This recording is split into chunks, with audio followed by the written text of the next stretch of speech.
Hi, I'm Jonny, and I'm going to read you an excerpt from a piece called Crossing the Border. I've been planning this trip for months. Jan kept telling me over the phone how beautiful and serene Ireland is, how I'd love it, and how I'd adore the locals that she'd acquired as friends. Never having visited Ireland, all I had to go on were those grainy childhood scraps of memories from the TV and newspapers.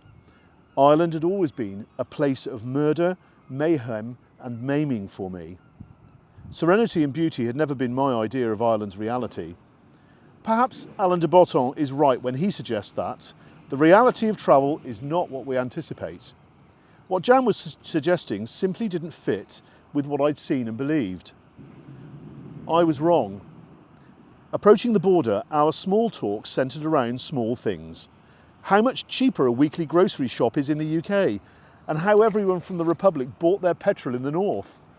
I was humorously told off about the tipsy state I'd got into with the locals the previous night, sitting around the wood burner in the garden, drinking, eating, singing, laughing and basking in the balmy summer evening, whilst steeped in wood smoke and welcome. Small talk aside, as I gazed at this beautifully green, indeed emerald landscape, dotted with well-kept fields full of cows and the occasional horse, along with locals leaning their elbows on the fence to natter with neighbours at their front gates, I realised that all my conscious perceptions of this place hadn't prepared me for the reality of it. Jan cut across the reverie. "We need some veg for my lasagna," she announced as the car pulled across Ballyconnell High Street to stand outside the village grocer's, ostentatiously labelled Kennedy's Supermarket. The small shop window was stuffed with carrots, potatoes, parsnips, swede and cauliflowers, along with a huge array of salad makings.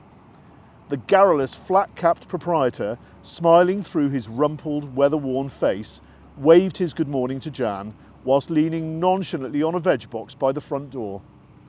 This wasn't my idea of a supermarket.